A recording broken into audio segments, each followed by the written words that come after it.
Hello and welcome to Kobe's Classroom, the visual guide for the second section of Another Mount Rokkon.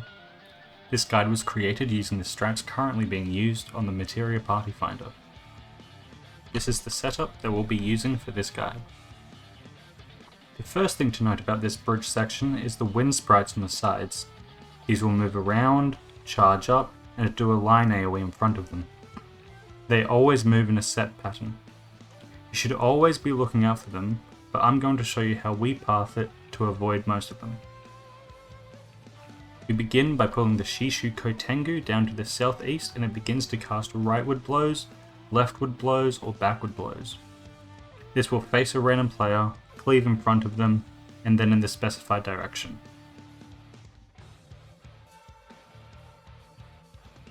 We can pull the Kotengu into the very corner and will be safe from all of the wind sprites for a while, enough time to kill the ad. There is one that gets close, but it won't hit the very edge.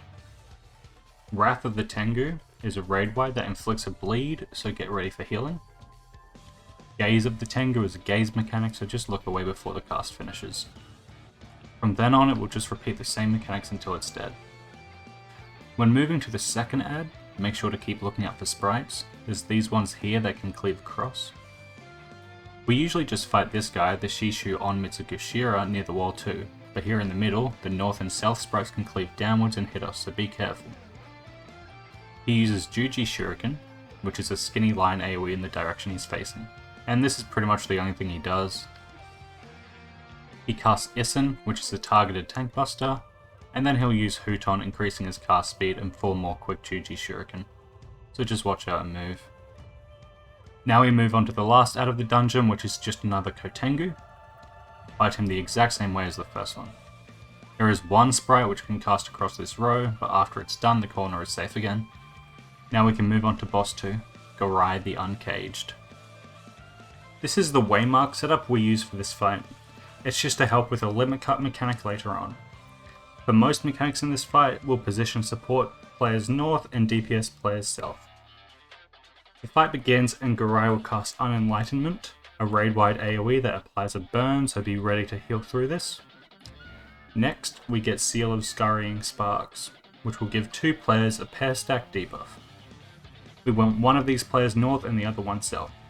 If both DPS or both supports get the debuff, we'll need to adjust, and we just chose the healer and melee DPS to adjust. In this case, we don't need to adjust. Flame and Sulfur will spawn these rocks and blue flames around the arena. The 2 safe corners for this will be diagonally opposite each other, either northwest and southeast, or northeast and southwest. We can find it by locating the rock covering one of the quadrants on our side.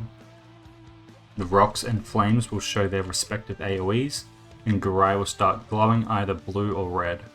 What colour he is will change the mechanic. I'll show the blue pattern first. When he's blue, the AoEs are going to split from their centre. The safe spot is underneath the rock overlapping with a line AoE in the quadrant closest to our corner.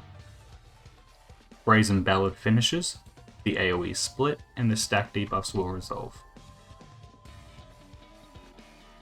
For the red pattern, all the AoEs will grow. We just move to the wall in our corner and the mechanic is over. Afterwards, when we move back towards the boss, we want to split one player onto each cardinal. Impure Purgation will hit each player with a conal AoE that will hit twice, so move out after the first hit.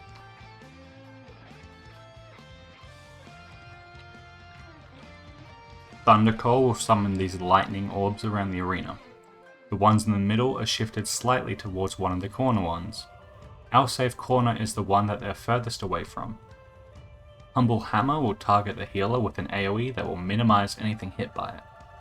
We have the DPS stand to the side, the healer stands on the orb in the corner, and the tank stands in front. The healer and the orb get minimized, and the healer stands behind the tank so they can soak a line AoE. You can have the DPS in this too, but it doesn't deal too much damage, just as long as the tank is in front to soak it. Torching Torment is an AoE tank buster, and then we move on to the next major mechanic, Rousing Reincarnation. All players will be given an orange and a blue debuff numbered 1, 2, 3 or 4. This is the order in which we need to soak the same color tower. You can see a picture of what the debuffs actually look like, but I'm just going to show them as the number. We have the players with 2 step forward and the first tower spawn. Tethers will come out, the 2s are already in front to automatically pick them up, and the 1s can move to their respective tower. When the second tower spawn, the 2s can move to their tower. As the pointed purgation cast finishes, the tethered players are hit with a cone and the first towers go off. Now you pretty much just repeat this for the 2s, 3s and 4s. Tethers get picked up and they move to their tower, towers and cones go off, cycling between soaking a tower and taking a tether.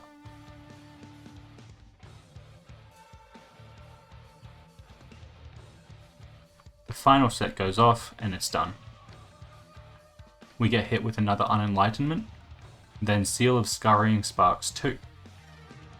We get the same pair debuffs as last time, but this time everyone also gets a spread debuff. Look at the timer to see which one will go off first. In this case it's the spread.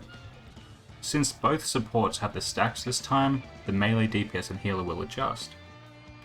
Cloud to Ground will show these Exa flares that will go off when the cast finishes. We have the south group spread or stack in the southeast and the north group in the northwest. There are plenty of ways you can position yourself for the spread.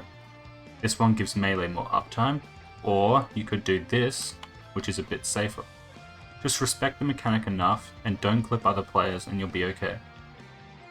The Exa flares move, and on the final iteration, the other stack or spread will go off. Once that's over, we get Fighting Spirits, which is a limit cut. Each player will be marked with a 1, 2, 3 or 4. We position to get knocked back to the numbered waymark corresponding with our number. You could also use your knockback immune if you want. The cast finishes and Gorai will jump to each player in order, doing a massive plus AoE in the direction he jumps. When you get hit, move to the waymark with the same color. When 2 gets hit, 4 will want to move to their corner.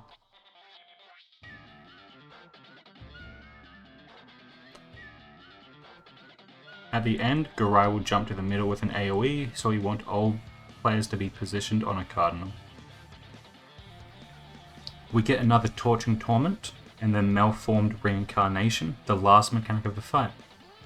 Each player will be given 4 debuffs.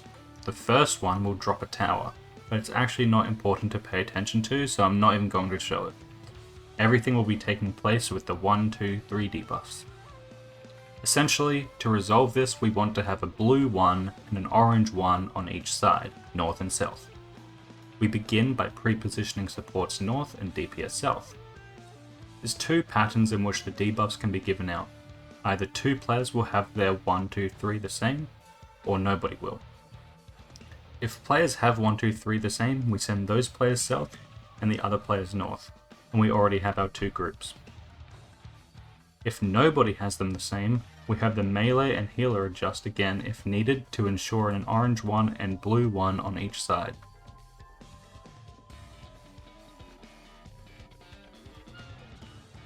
Once we've split into our groups, the mechanic resolves the exact same way and it's pretty easy. I'm going to continue with the 1, 2, 3 the same pattern. 4 towers will spawn in the middle, and we want each group to have an orange and a blue tower in front of them. We rotate clockwise if we need to, like we do here. The second towers will appear, and we need to position to drop our tower now. We always drop the tower for our partner, or in other words, if you need to soak orange first, you'll be placing your tower in front of blue. If you need to soak blue first, you'll be placing your tower in front of orange. There are some crosses made with the tiles on the ground that we can stand on to help position our tower. The towers drop, then we just soak our towers. We start with a 1 in the middle, then the corner, then the one that was placed. On the second tower, some Exa squares will appear. These go off on the third tower.